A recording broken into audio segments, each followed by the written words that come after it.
वालेकुम। फैज़ भाई, मेरा थोड़ा उन्वान से हट के सवाल है। आजकल जो है घरों में, होटलों में या दोस्तों के अंदर एक बात ज़्यादा हो रही है, जैसा गोश्त बंद हो जा रहा है बल्कि। तो उसके ताल्लुक से आप बताइए कि मतलब क्या करना, किस तरह सब्र करना या किस तरह हालात को लेके चलूँ। भाई ने एक बहुत ही दुखती रग पे जो हाथ रखने वाला दुखती रग पर हाथ रखने वाला सवाल किया, और वो है कि महाराष्ट्र के अंदर जो है बीफ को जो है बैन कर दिया गया है। अब हर जगह टॉक ऑफ द टाउन है, सही बात है, हर कोई इसके ताल्लुक से बात कर रहा है, वो कर रहा है।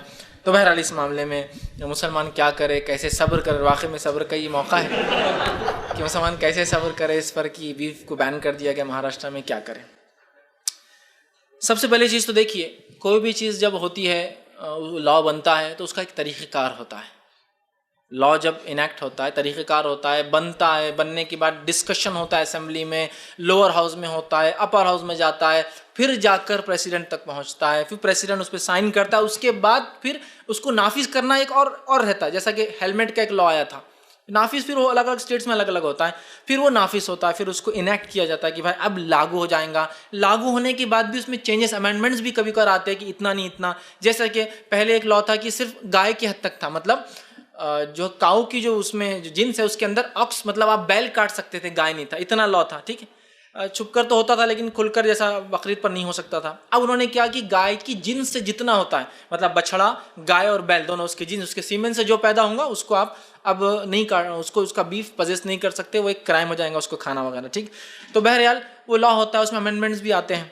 तो पहली चीज़ तो ये होती है कि मुसलमान कुछ चीज़ों के लिए आगा रहें, उनको इस चीज़ का इल्म होना चाहिए कि अगर 15 साल से एक लॉ पेंडिंग पड़ा हुआ है कि वो कभी एक्ट हो सकता है, तो हमने कुछ ना कुछ action in the course of time लेना चाहिए था। और 20 साल पहले वो लॉ वहाँ गया था, तो 20 साल में हमने कुछ ना कुछ तो एक्शन, बहरहाल इतनी चीज़ें पड़ी है, क्या क्या एक्शन लेंगे हम मुसलमान भी, बहरहाल तो कुछ ना कुछ एक्शन लेना चाहिए था, चूँकि खाने पीने का मसला याद रखिए, और ये बड़ी अहम चीज़ होती है ग़िज़ाइयात। और हम जानते हैं जो बीफ होता है वो काफ़ी सस्ता गोश्त होता है, जिसकी वजह से आम आदमी, और मैं ये बात कह रहा हूँ और ये बिल्कुल जिसको कहेंगे कि एक इल्मी बात है कि सिर्फ मुसलमान ही बीफ नहीं खाता था, ठीक। अगर किसी को तफसीलात देखना है तो मौलाना अब्दुल करीम पारिक ने बड़ी अच्छी किताब लिखी थी, गाय का कातिल कौन और इल्ज़ाम किस पर। इस किताब को अगर पढ़ना है तो आप पढ़ ले, बहुत अच्छे अंदाज से पूरा एक्सप्लेन किया था। और ये स्पीच अपने आप में एक माइलस्टोन है इस एतबार से कि आरएसएस का जब नागपुर के ऑफिस की संग बुनियाद रखी गई थी तो मौलाना को उसमें मदऊ किया जाता, क्योंकि आप भी नागपुर के थे, मदऊ किया गया था उस संघ परिवार के उस बुनियादी ऑफिस के बुनियाद के ऊपर। आपने ये स्पीच वहां डिलीवर की थी उतने लोगों को, ताकि उनका माइंडसेट क्लियर किया कि जो आप हम पे इल्जाम लगा रहे गौ हत्या का, तो गाय का कातिल कौन, इल्जाम किस पर। उन्होंने लगाया कि SC ST BC और OBC की इतनी बड़ी जमात है, जो आदिवासी है, शहरों में रहते, कभी ये तमाम लोग खाते हैं गोश्त, सिर्फ मुसलमान नहीं खाता है, और इनकी तादाद मुसलमानों के परसेंटेज से कई गुना बढ़कर है जो खा रहे हैं। तो गाय का कातिल कौन, इल्ज़ाम किस पर उन्होंने लगाया, ठीक। बहरहाल तो हमको चाहिए, एक तो हम कानूनी एतबार से रेडी रहे।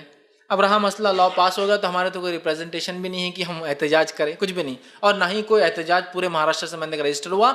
हालांकि नॉन मुस्लिम ऑर्गेनाइजेशन से रजिस्टर्ड हुआ, मालूम आपको, नॉन मुस्लिम का ऑर्गेनाइजेशन, इवन चेन्नई की एक ऑर्गेनाइजेशन जो एडवोकेट्स की है, उन्होंने परसों के दिन अपना जो है इस लॉ के खिलाफ जो है अपना एक एहतजाज रजिस्टर्ड किया। और वो ऐसा किया कि चेन्नई की जो है मद्रास की हाई कोर्ट के बाहर उन्होंने बीफ के कबाब बनाकर बांटे सबको, कि तो वहां तो खैर लीगल है तो कुछ नहीं बोल सकते उनको, बहरहाल ठीक।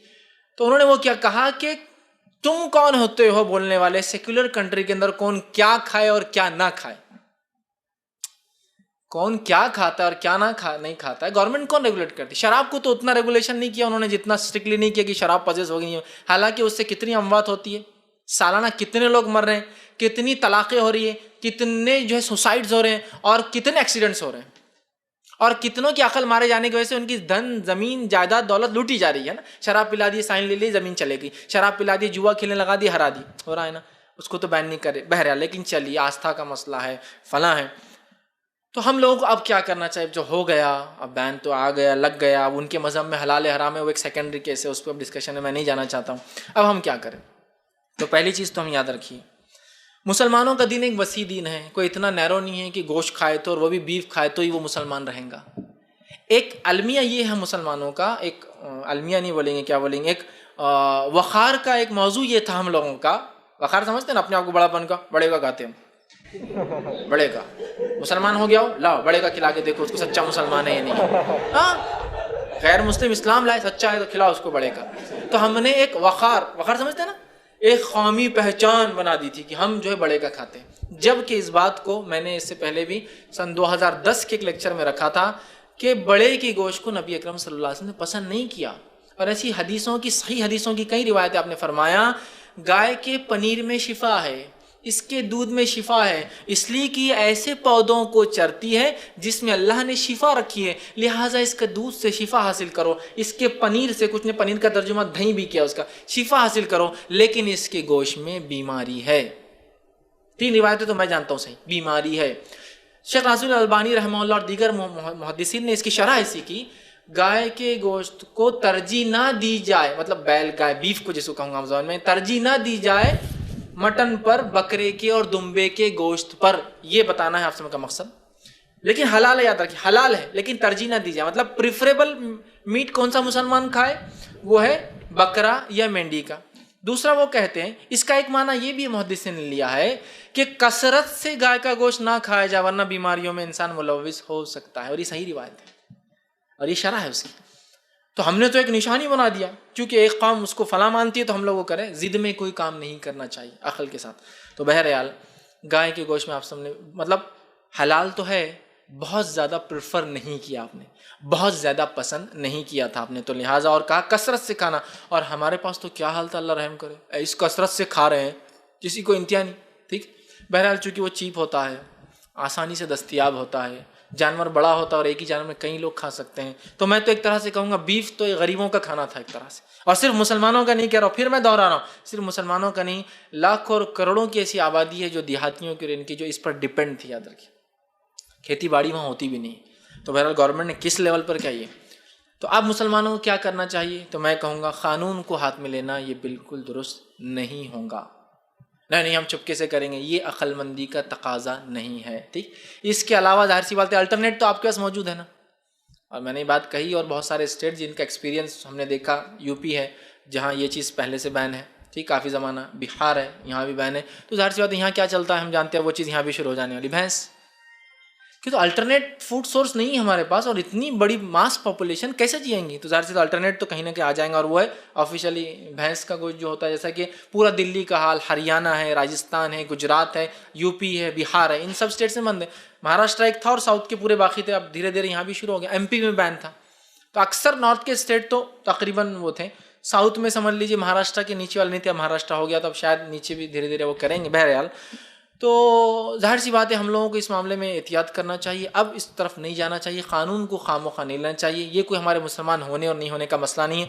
अल्टरनेट सोर्स ऑफ फूड जाहिर सी बात है इंशाअल्लाह अजीज़ धीरे धीरे कुछ ना कुछ दिन लगेंगे, मैं जानता हूँ, हफ्ता 2 हफ्ते 3 हफ्ते, अल्टरनेट फूड सोर्स यहाँ आ जाएगा। प्रेफरेबल आपके पास बहुत सारी चीज़ें जो आप खा सकते हैं, वेजिटेबल्स तो है ही, ये तो बिल्कुल जायज़ है तमाम चीज़ें। उसके अलावा आपके पास चिकन है, फ़िश है, मैं जानता हूँ ये थोड़े से कॉस्टली होते हैं इसके मुकाबले में, लेकिन हो सकता है अब चीप हो जाए, इसलिए कि मास प्रोडक्शन भी तो होंगे ना। जब मालूम है कि एक चीज़ बंद होगी तो ऑटोमेटिकली दूसरी चीज़ भी प्रोडक्ट होंगी। इसी तरह जो है भैंस जो है धीरे धीरे जो है उसका गोश्त भी बहरहाल कुछ दिनों में बहरहाल आ जाएगा। उसके अलावा जो है बकरा आपके पास था, मेंढी है आपके, बहुत सारे ऑप्शन हैं। और इसके बाद भी कोई कहे नहीं हमारा तो ताकत नहीं कि वो गोश्त खरीदे, तो क्या एक इंसान मुसलमान कैसे गोश्त खाएंगे तो मुसलमान रहेंगे? नहीं, ऐसा नहीं, ये हुकूमत जालिमाना है, फलां है फलां। तो मैं कहूँगा अब ये एक सियासी शऊर का मसला है, वो चक्कर में हम ना जाए तो ये अच्छा है। सियासी शऊर तो रखते नहीं है, फिर बाद में बोले हुकूमत ये करी। अपने रिप्रेजेंटेशन आप अगर रखते अपना 10, 12, 15% ही क्यों ना सही, आज क्या नहीं होता था, लेकिन वो रिप्रेजेंटेशन भी तो आपका नहीं है ना। 15% या 12% मुस्लिम पॉपुलेशन अगर महाराष्ट्र की हद तक है 15, तो 15% रिप्रेजेंटेशन कहाँ है हमारा पॉलिटिक्स में?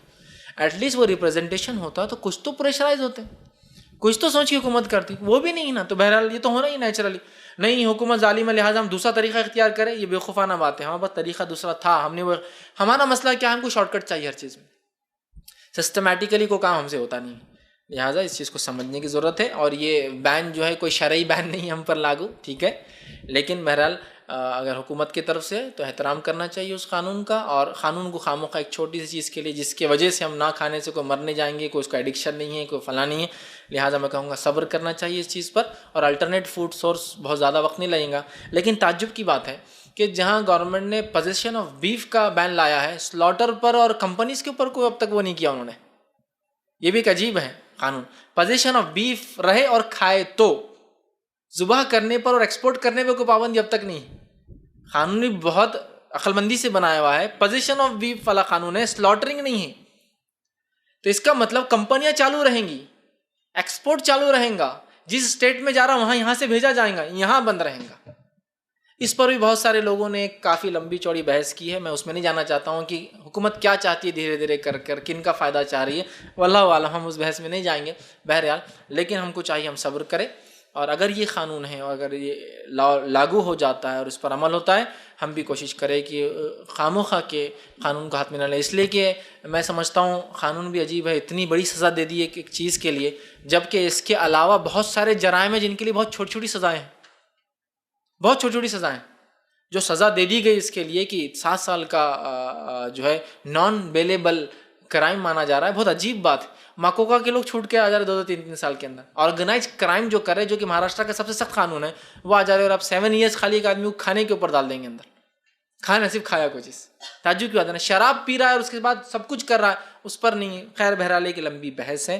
तो बहरहाल हम लोग कानून को खामोखा हाथ में ना ले, अगर ये कानून लागू होता है तो उसका हम एहतराम करें, इसलिए कि इसके अलावा कोई चारा हमारे पास नहीं है। और अल्टरनेट सोर्स फूड का इंशाल्लाह जिस आ ही जाएगा, हम उसको इस्तेमाल करें, चूँकि वो भी हलाल है, उसको हम इस्तेमाल बहरहाल इंशाल्लाह जिस कर सकते हैं।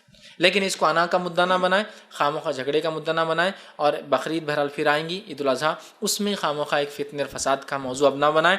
जो होना था बहरहाल हो गया। एहतजाज भी तो हमने रजिस्टर्ड अब तक नहीं किया ना, एक भी मुस्लिम ऑर्गेनाइजेशन से कोई एहतजाज अब तक महाराष्ट्र में रजिस्टर्ड नहीं हुआ। लिहाजा हम सब ने कबूल कर लिया कि ये होना था और शायद ये सही है। लिहाजा हम कहेंगे अब एहतियात करने बेहतर है। जब हमने कानून को कबूल कर लिया तो उसके जहाँ जहाँ इम्प्लीकेशन होंगे फिर उसको भी करें। ये ना हो कि ईदैन में हम ईद में लाकर जुबा करें और फिर तमाशा और फितना हो। तो बहरहाल एहतियात करें और कोशिश ये करें कि अब कानून के उल्टा कैसे हो सकता है उसकी हम वो करें, ना कि कानून को कैसा तोड़ा जाए, इसलिए कि उसके नुकसान बहुत ज़्यादा होंगे। ठीक है।